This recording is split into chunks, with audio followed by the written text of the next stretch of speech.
घबराल विकराल से कहता है, सच तो यह है कि बुद्धि का स्थान बल से बहुत ऊंचा है। जिसके पास बुद्धि है वही बली है। बुद्धिहीन का बल भी व्यर्थ है। बुद्धिमान निर्बुद्धि को उसी तरह हरा देता है जैसे खरगोश ने शेर को हरा दिया था। फिर विकराल घबराल से पूछता है, कैसे? फिर घबराल विकराल को शेर और खरगोश की कहानी सुनाता है। एक जंगल में सूर्या नाम का शेर रहता था। वो बहुत ही ताकतवर था, जिसके कारण वो रोज हिरन, हाथी, भैंसा, रीछ, चीता जैसे आदि जानवरों को मारता था और खाता था। इससे सब जानवर काफ़ी डरे हुए थे।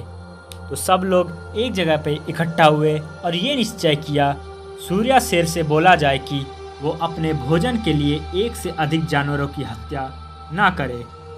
फिर ये बात उन्होंने सूर्या शेर को बताया और उनसे ये विनती की कि हर रोज़ उनके भोजन के लिए एक जानवर आ जाएगा और वो उसे मार के खा ले। तो सूर्या शेर ये बात मान गया। ऐसे ही रोज़ एक जानवर सूर्या शेर के पास आता और सूर्या शेर उसे मार के खा लेता।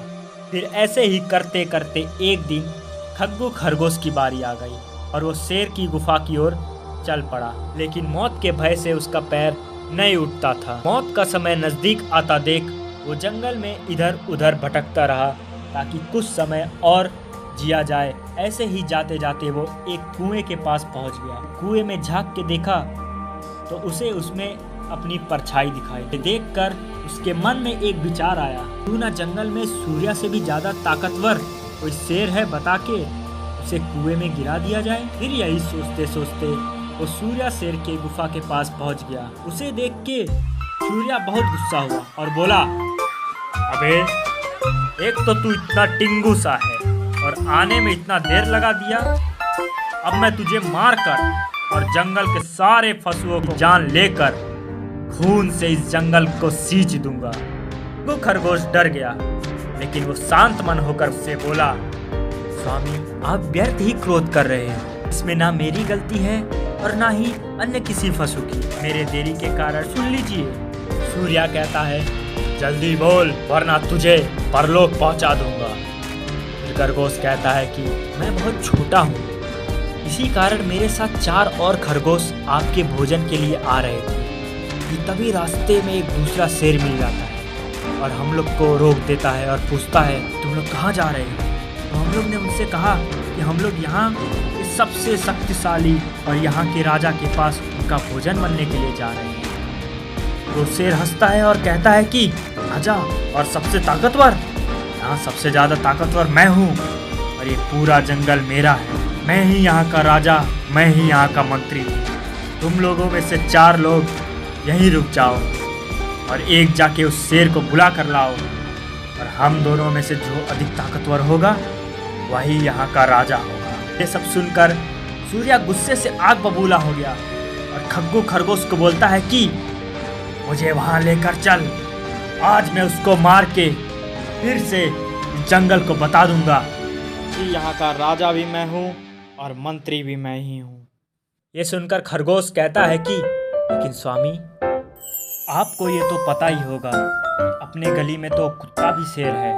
अपने गली में रहने वाला शत्रु 100 शत्रुओं के बराबर है और अपने गली से दूर ताकतवर बिना दांत के सांप और मंदहीन हाथी की तरह कमजोर हो जाता है। फिर सूर्या कहता है कि तेरी बात तो सही है, लेकिन तू चिंता मत कर खग्गू, मैं उसे उसके इलाके में घुस के मारूंगा। तू मुझे फटाफट वहां लेके चल। फिर खग्गू सूर्या को उस कुएं के पास ले जाता है, लेकिन वहां कोई दिखाई नहीं देता है। तो सूर्या खग्गू से पूछता है कि कहाँ है वो दुष्ट? वो कहता है, मैं आपसे कहा था, लगता है आपको देखकर वो अपने घर में घुस गया है। वो देखिए वही उसका घर है। फिर सूर्या शेर कहता है कि आज तो मैं उसे उसके घर में घुस के मारूंगा और कुएं की तरफ चल देता है और झांक के देखता है, अरे यहाँ तो सचमुच एक शेर है। देखकर वो जोर से गरजा। तो उसके उत्तर में कुएं से अपनी गर्जन पैदा हुई। उस गर्जन को ललकार समझकर वो कुएं में कूद गया और पानी में डूबकर मर गया। फिर घबराल विकराल से बोलता है, देखा खरगोश ने कैसे अपनी बुद्धिमानी से शेर को हरा दिया। इसलिए कहता हूँ कि बली वही है जिसके पास बुद्धि बल है। ऐसे ही विक्रांत और गबराल की आगे की कहानी जानने के लिए हमारे चैनल को सब्सक्राइब करें।